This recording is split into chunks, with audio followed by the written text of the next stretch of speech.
So guys, thank you so much for taking the time out to listen to today's session. It's going to be a short one, but it's going to be on a topic that we've been seeing a lot of recently, and that topic is around sleep. When it comes to sleep, and like I said, I want this to be a discussion, guys, to definitely share some of your thoughts. What we're going to be talking about in this quick little session today is why is sleep important for good mental health? We're going to talk about quality versus quantity, and I'm going to then share 5 tips that you can do to improve your sleep and what you can do straight away. So like I said, within the app, guys, if you've got access to the Every Mind at Work app, there's lots of content in there. We're actually adding a lot more to it as well, because as I said, sleep is definitely a big problem from the data that we're seeing. You know, across our users, across all of the employees that are using our platform, everyone remains anonymous, but we can obviously see content and search terms within the platform, and across the board, looking at those aggregated analytics, we can definitely see that sleep is a big problem at the moment. People are looking for some support on it. So, you know, we wanted to put together this webinar today, but also add some more content into the app and some more sort of helpful strategies as well that will help you if you've got access to it as well. So in terms of sleep, guys, when it comes to sleep, you guys, if you don't know who I am, I'm Paul. Nice to meet all of you, and the founder of Every Mind at Work. And as I say, I share my personal experience of mental health and try and offer value on these weekly webinars. But how does poor sleep impact your mental health? So any of you feel like sharing, you know, in terms of poor sleep and that impact on your mental health and your overall happiness and how you feel? I think there's a guy nicking stuff from my skip out the front. How does it impact your sleep? I know personally, you know, my wife will be a testament for this, that it's massively impactful for my own mental health. If I don't get enough sleep, or if I don't get good quality sleep, you know, I'm pretty grumpy. And yeah, it affects my productivity. That then leads to me drinking more coffee. That then leads to me not eating the right foods and feeding my body. And, you know, that leads to me not wanting to exercise because I'm tired. That leads to me not doing enough work, and I'm unproductive and I'm sluggish. That leads to me feeling, you know, angry and sharp, and lots of different, you know, things as well. So sleep has a massive impact on my mental health. And even with my dad, you know, I talk a lot about the story of my dad and obviously his battles of depression, you know, leading up to, sadly, his suicide, and sleep was a big part of his demise as well. My dad was always sleeping, you know, very good at sleeping, and had no problems at all. And going through that difficult period, one of the behavior changes that we now notice looking back was his change in sleep. His sleep patterns changed, and he kept saying it, and we didn't really understand it back then, but he kept saying, my sleep patterns, I need to sort my sleep patterns out. And that lack of sleep obviously had a massive impact on overall how he was feeling in that period. And sometimes when we struggle to sleep and then we force it and we make it a big problem, and it creates more anxiety and it creates more problems as well, and you know, it creates more of a problem as well. It's difficult, right? And I think my dad had that, where he was struggling to sleep, he was beating himself up for struggling to sleep, and it was just causing more and more issues, you know. So really, I think it's so important when it comes to it, and there's been a lot of research into this as well. Katie says, for me, I end up like a grumpy gorilla, no productivity at all. Yeah, I can relate to that. Richard says, I try and start each day positive, and the lack of sleep affects that good start to the day. Getting off on the wrong foot tends to throw the rest of my day. Yeah, completely relate to that, Richard. Good to see you again. Kelly says, without good sleep, I feel more emotional, definitely grumpy, even lack confidence. I relate to that emotional side as well. Like when I'm tired and I'm sometimes watching something or something happens, I can find myself getting quite emotional, and you question it, and a lot of it comes down to that lack of sleep. Poor sleep is definitely detrimental to my mental health, leads to poor choices and ability to cope with everything. Yeah, definitely poor decision making as well, Janine.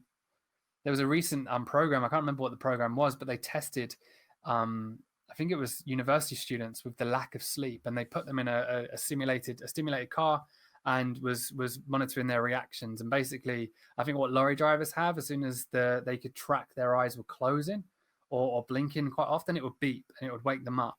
And you could see the lack of decision making when they were driving, when they were tired, in comparison to when they did it, when they'd obviously had a good night's sleep as well.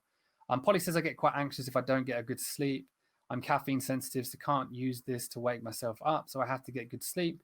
I used essential oils and a nice tea before bed if I think I'm going to be restless. It's a bit of a vicious cycle, actually. Worries can cause lack of sleep, and then I worry I haven't slept, and then that causes me to lose sleep, and then this cycle can go on for a few weeks. Exactly. I find a good level of exercise is the best way forward for me. Katie says sleep apnea is basically a condition where my windpipe closes when I'm asleep, and I stop breathing for up to seconds per sleep episode. Wow. Um, and Kelly says my son had this, Katie. His sleep was so disturbed all the time. I feel for you. Yeah, Katie, that's definitely tough.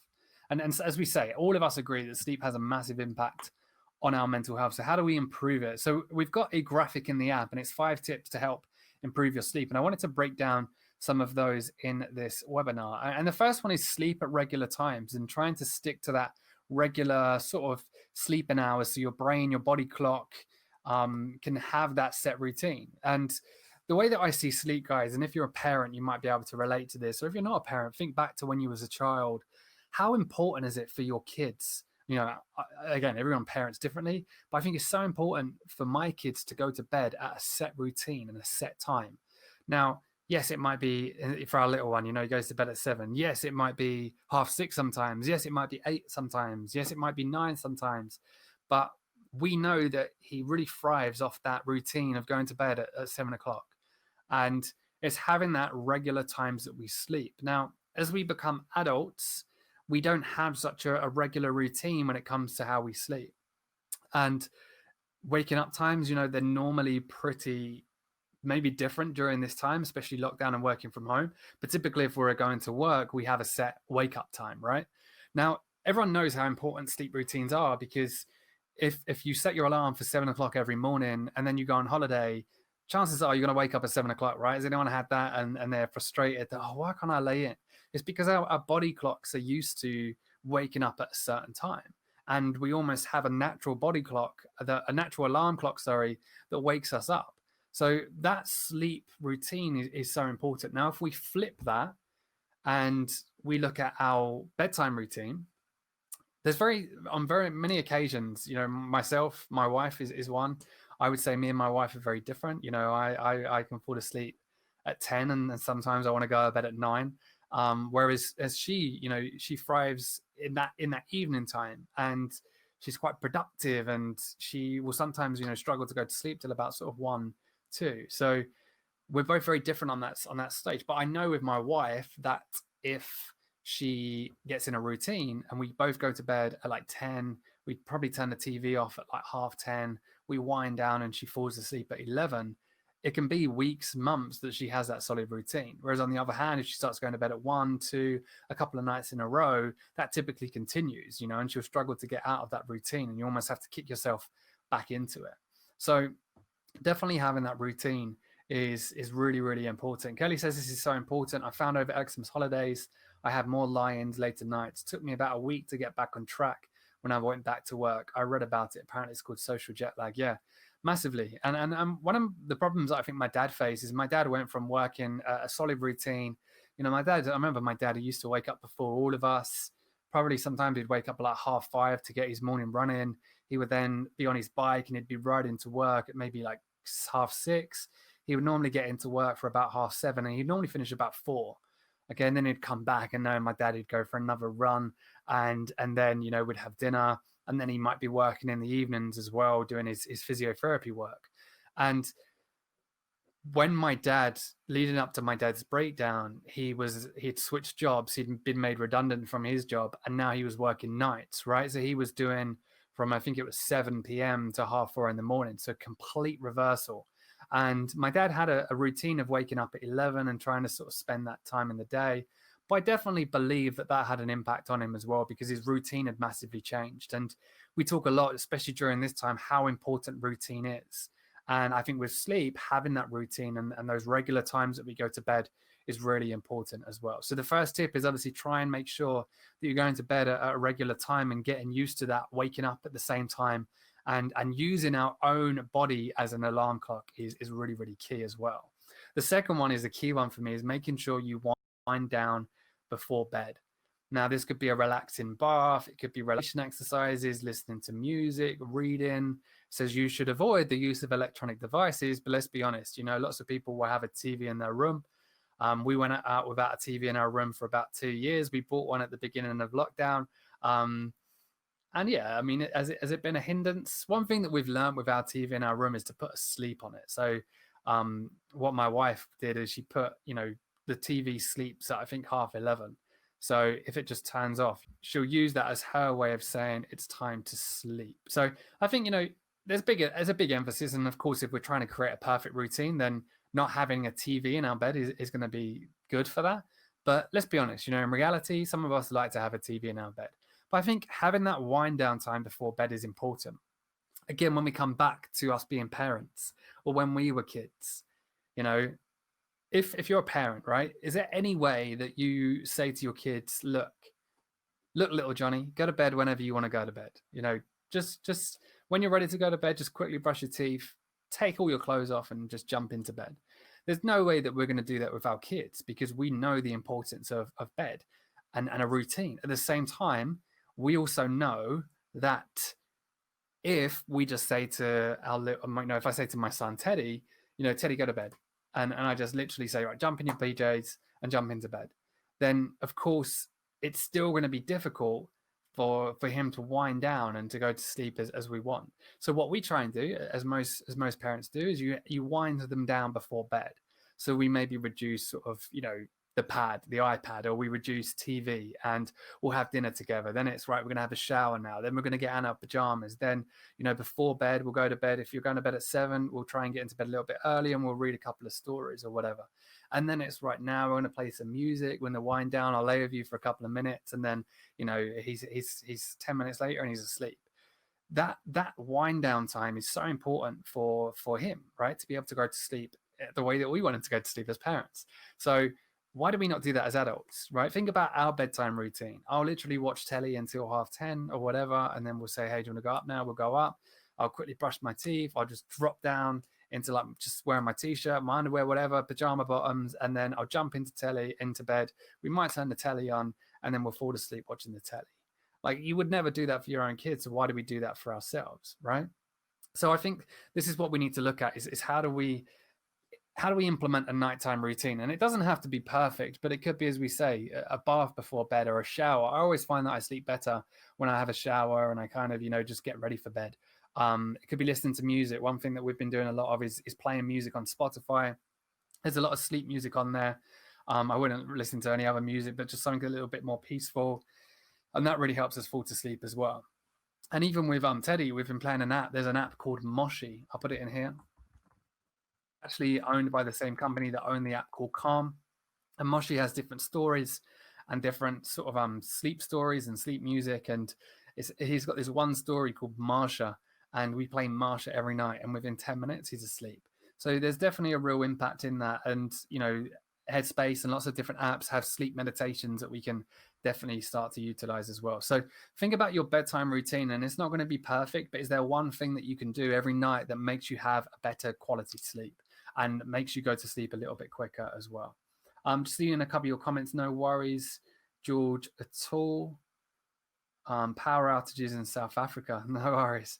Lorraine says no, she's late. No worries at all, Lorraine. No worries. We've got Rumana.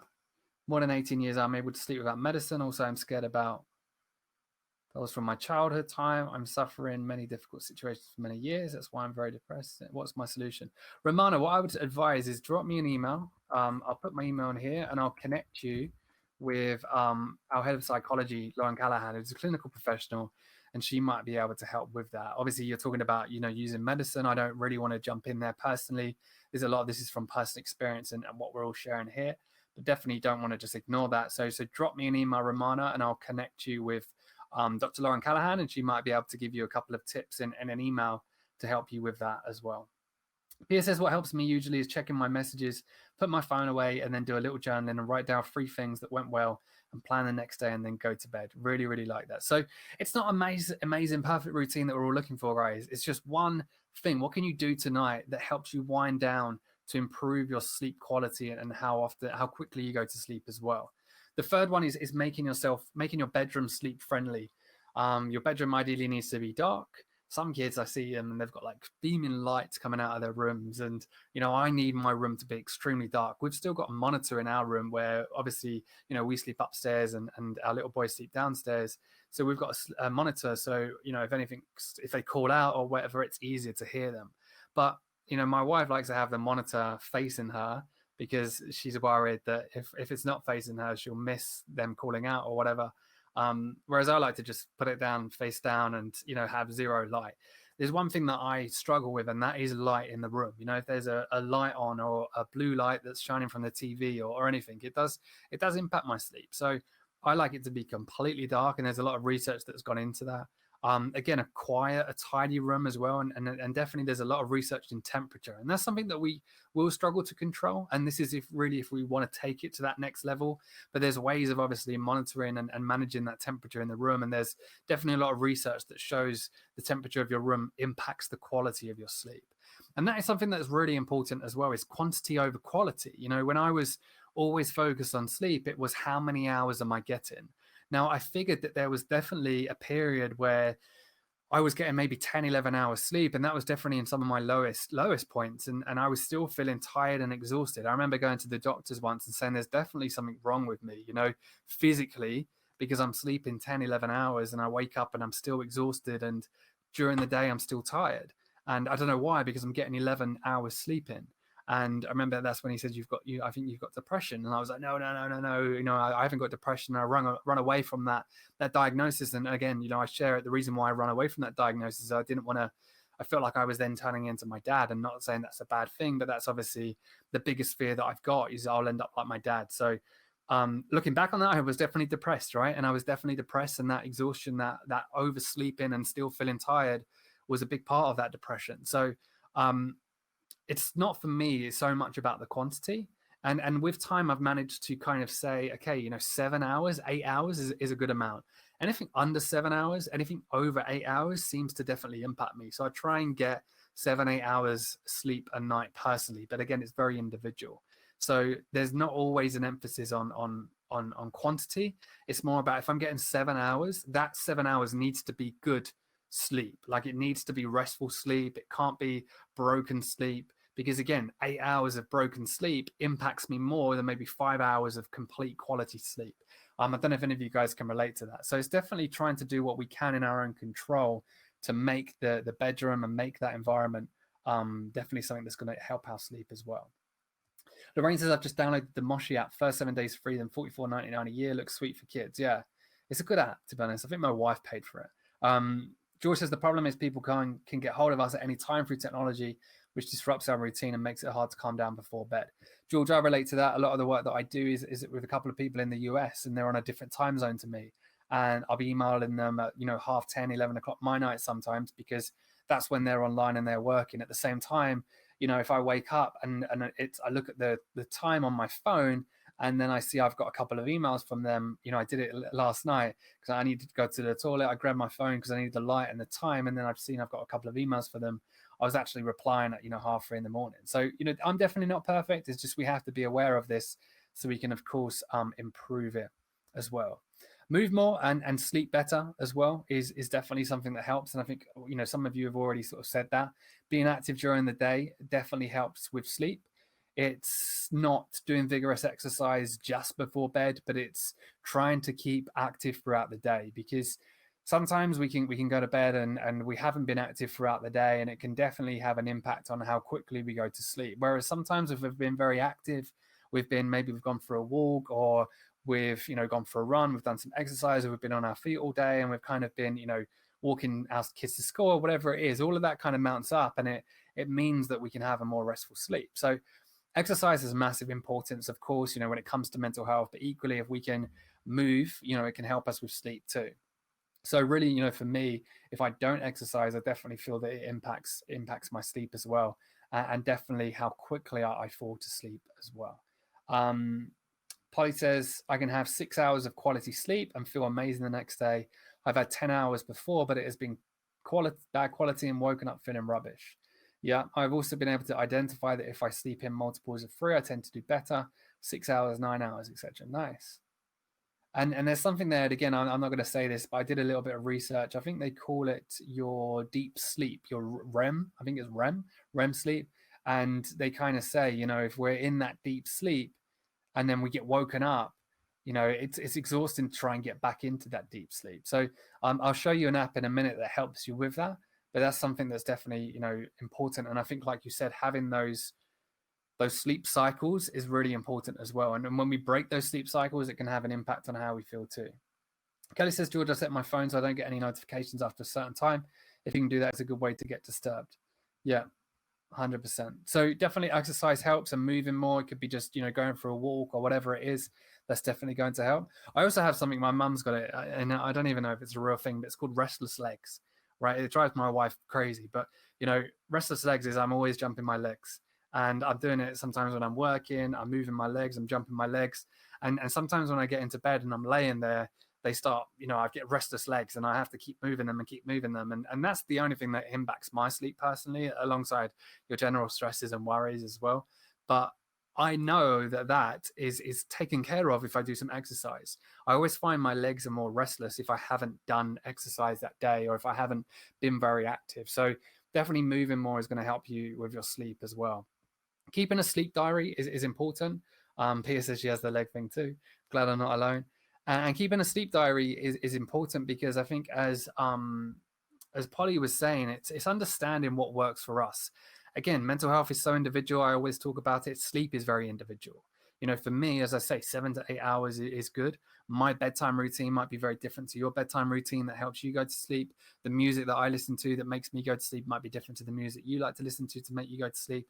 Again, like I said, me and my wife, completely different when it comes to sleep. I like soft music. She likes music with people singing, whereas I don't like that, because then I'm listening to the words. So everyone's so different, right? So we have to sometimes track, and what we can't track, we can't improve. So can you keep a sleep diary? Can you kind of write down the lifestyle habits, or what you did in that day, or the last time that you had caffeine in that day, or your bedtime routine, how many hours you had sleep the night before, what time you went to bed, all of this.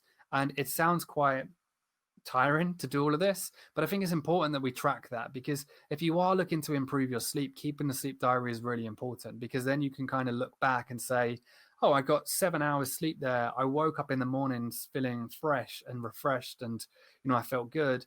And on that day, I went for a walk at 5 p.m., something like that. And we can trace that back, and you can say, okay, today I'm going to try and get that walk in at 5 p.m. as well, and see if it has a similar effect. And then I'm tracking it.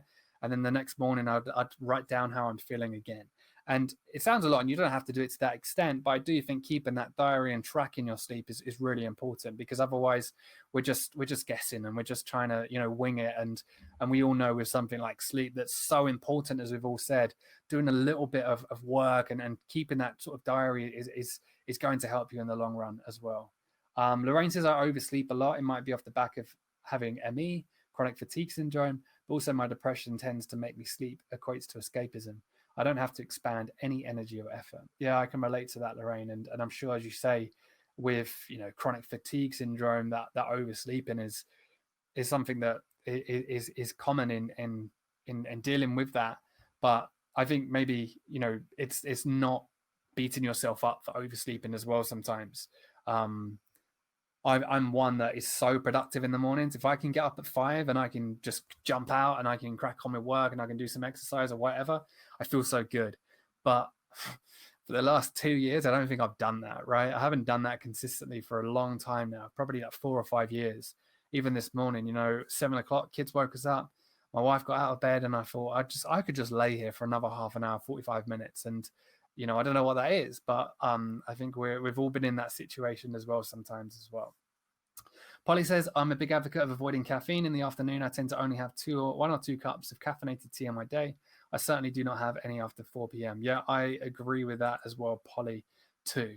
So wrapping up, and then I want to hear any of your other feedbacks. Other things that help improve sleep is apps like Sleep Cycle. Have any of you ever used Sleep Cycle? So Sleep Cycle is an app that you can download from the App Store or from Google Play. And what I like about it is a couple of reasons. I believe I pay for the premium version, but it's not expensive at all. But basically it works as an alarm. So hopefully, I don't know if you can see this. I can set a time to wake up, and I can say, right, I want to wake up between 5:35 and 5:50. So you can set like a half-hour gap, a 15-minute gap, a half-hour gap, a 5-minute gap, 15-minute gap, whatever it is. And what Sleep Cycle alludes to do is it tracks your sleep, and it tracks if you're in a deep sleep, or it tracks if you're coming out of that deep sleep. And what it will do within that half an hour period, for example, is it will wake you up when you're not in that deep sleep, when you're slowly coming out of that deep sleep. So basically, the idea of it is, instead of setting a set alarm at 5:30 and it beep, beep, beep, beep, beep, wakes you up and you're in that deep sleep and you jump out, the idea of it is it kind of wakes you up at a time where it believes that you're more willing to wake up, right? I'm sure some of you have woken up sometimes when it might be, 5:30 or 5 or middle of the night, and you just wake up and you're, oh, good, I can actually stay awake right now. And it's kind of using that kind of strategy, and there's a lot of research that's gone into this app. So that's one thing I like about it.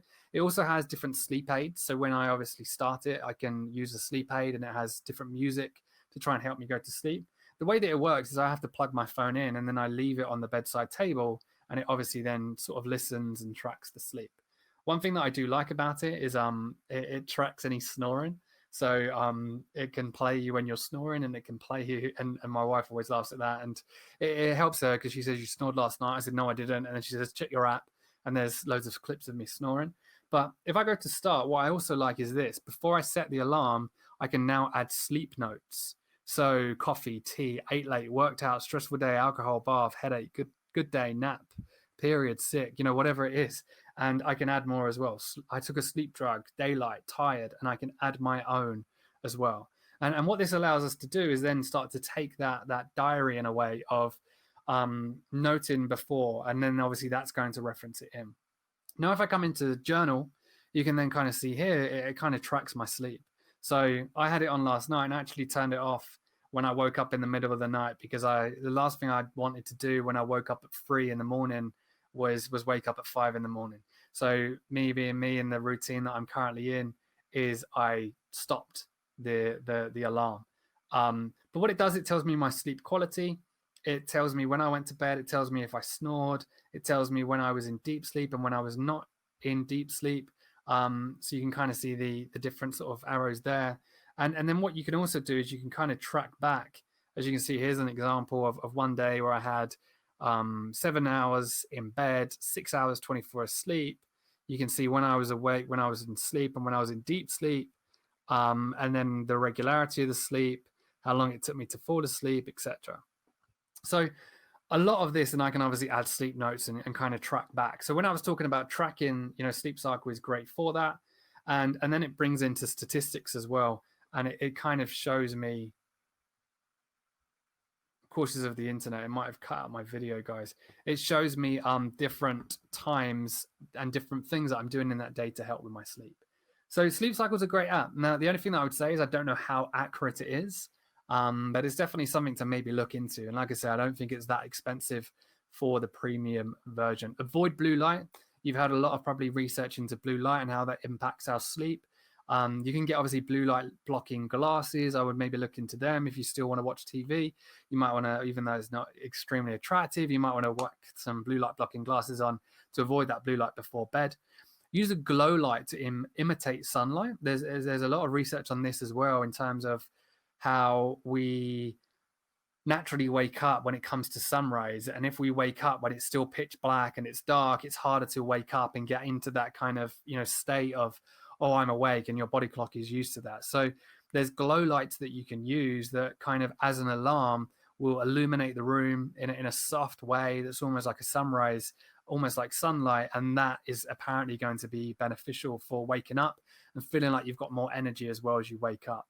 There's lots of different brands out there for glow lights. Investing in a good bed and a good pillow. I think a lot of people are refrain from doing this. They're looking for, again, cheap. I do it. I want a cheap bed. I want a cheap pillow. That's just my nature. But at the same time, what investment is that? I'm making an investment here as something that I'm using every single day, something that has a massive impact on my mental health, something that if I'm not getting a good sleep, it affects my work, it affects my productivity, it affects how good I feel as a parent, as someone. So is it worth me spending more time and more money in a good bed, good pillow? So doing my research, investing in it. I think it is. I think it's a very good investment, because if I'm going to be sleeping every single night in this bed, on this pillow, and it's something that's going to make me sleep better, then surely it's worth the financial investment into that, because that financial investment is going to pay off, dividends. And I think it's the same as what we always see with self-care, right? We don't put self-care on a pedestal of we need to spend money on this, we need to invest in this. We almost just say, oh, we're going to do something for us, but we don't really invest money into it. So I definitely think investing in a good bed and a good pillow helps. Something that we did when we first moved in was get a good bed, get a good mattress, and we spent a little bit more on that mattress, and it's something that's benefited us as well. But definitely, I'm thinking about getting a new one because it's definitely kind of wearing as well. And then the last one as well is natural sleep aids. Of course, there's medication, but I don't want to be touching on that today.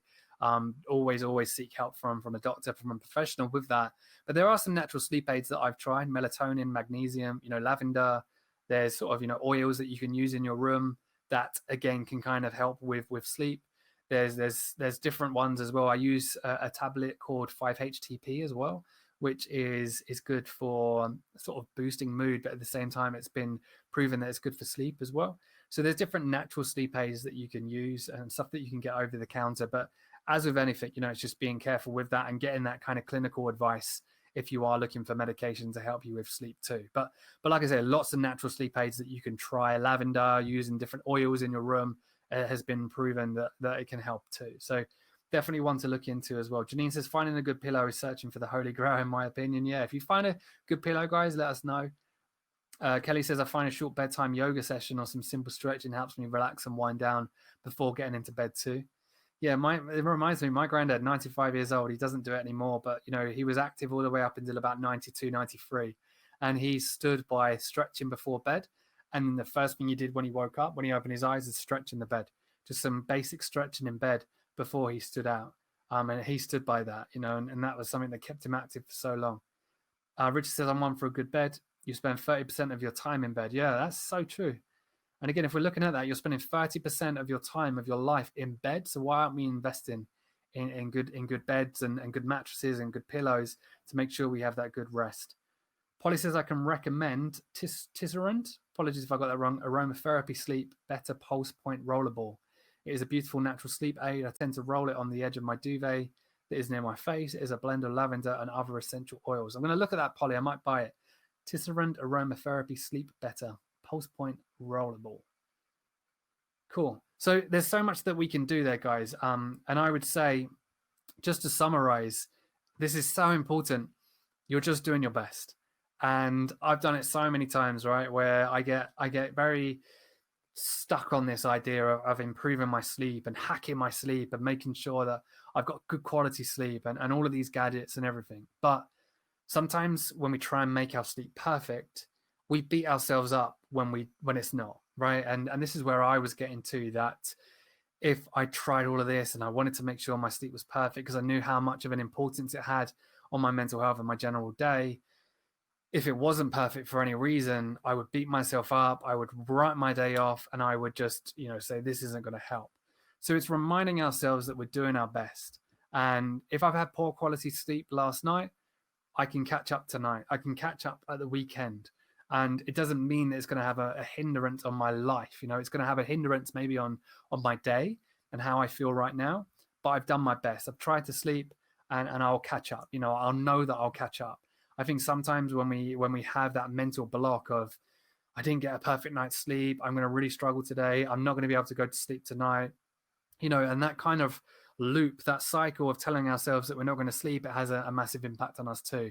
And the lady who helped me massively, my therapist, she said to me once, if you're struggling to sleep, just get up, just get up, because struggling to sleep and telling yourself that I can't sleep puts you in that kind of, oh God, this is terrible. And you almost get trapped in that, in your own mind. And she said, if you're struggling to sleep, just get up, go downstairs, do some reading, whatever it is. Then you start to naturally feel yourself get tired, go back up to bed and then try again. She says sometimes that's an easier way of doing it than sitting there going, I can't sleep, because your mind gets into that negative cycle. So some nights we're going to struggle, but it's reminding ourselves that we've got tomorrow to catch up and we're just doing our best. I think that's the important thing with it. So take maybe 1 or 2 or 3 of these suggestions. Like I said, if you've got access to the app, guys, there's more on there as well. But take some of these suggestions, see what you can do tonight. It could be a routine. It could be going for a shower. It could be going for a walk. It could be, listening to a bit of music. It could be reading before bed rather than watching telly. It could be, as Kelly said, turning off your notifications on your phone. Just one simple change. What one simple change are you going to do today? See how that impacts your sleep, and then try and improve it over the time. A perfect night's sleep is never going to exist. And if you've got kids, you know exactly what I mean. So guys, do you have any questions that you want answered or anything that you want to share before we wrap up? Really, really appreciate you taking the time out as always to join this session. Hopefully it's been helpful. Like I said, we will get a proper sleep expert on as well to really go into the depths of the research and what's something that we can all take away from this. But I wanted to come at it from my personal perspective as someone who's definitely tried to hack sleep over the last 6 years and share my own personal experiences as well. Do you know about the Sleep and Eat exhibition? I don't, Lorraine. What's the Sleep and Eat exhibition? Polly says there's also Sleepy Dust by Lush Lavender and Syrupy Tonka Blend. It's absolutely divine. One thing that I would say, which I've tried, guys, and you might want to try it and look into it before you try it, is apple cider vinegar and is it Manuka honey? I think it's Manuka honey. Apple cider vinegar and Manuka honey with hot water. It tastes absolutely vile, but they've said that is hugely beneficial for sleep. And I tried it a couple of times, and I was out. But in my wife's defense, she says I'm out quite easily on most nights. So Polly says it works. So Polly's tried it. So I'm not the only one I'm not imagining it. So yeah, apple cider vinegar and I think Manuka honey and hot water. Mix it up, drink it before bed, and they say it's a really quick way of kind of helping you sleep. I've heard of some breathing techniques that help you get sleepy. Yeah, so we're definitely breathing techniques and slowing the breathing down and relaxing and calming. Something that sometimes when my mind's on overdrive, I try and just focus on my breathing. I typically do 4 to 6, sorry. So breathe in for 4, hold for 2, out for 6. Breathe in for 4, hold for 2, out for 6. And I'll just focus on that for a little while. And I'll typically find that definitely calms me down and helps me sort of fall asleep as well. Pia says, really enjoyed it. No worries. Kelly says, really good webinar. Thanks for everyone's tips. No worries, Kelly. Thanks for joining. Lorraine shared a link. Sleep and Eat event. Eating and sleeping is two of my favorite things, Lorraine. So I like the name of it already. I'll check it out. A mindfulness body scan whilst lying in bed is great. Yep. We've got a meditation going into the app, guys, as well, which is a body scan meditation. So we're definitely trying to add in more mindfulness activities and meditations into the app around sleep and trying to improve how we can naturally fall to sleep as well. But like I said, Headspace, Sleep Cycle, Calm, Moshi for kids. There's lots of apps already out there as well if you want to sort of download them from the App Store if your company hasn't signed up to Everymind and utilize some of those as well. So awesome, guys. I'm going to sign out. Like I said, I'm going out to London in the next hour, so wish me luck joining the commute for the first time. But thank you so much for joining. Hopefully it's been beneficial. Hopefully you get a good night's sleep tonight. Like I say, try and do one thing from today's webinar that might help your sleep this evening. And looking forward to seeing you all in next week's webinar, same time, Tuesday at 1 p.m. All right, guys, enjoy the rest of your week and speak very soon. Bye.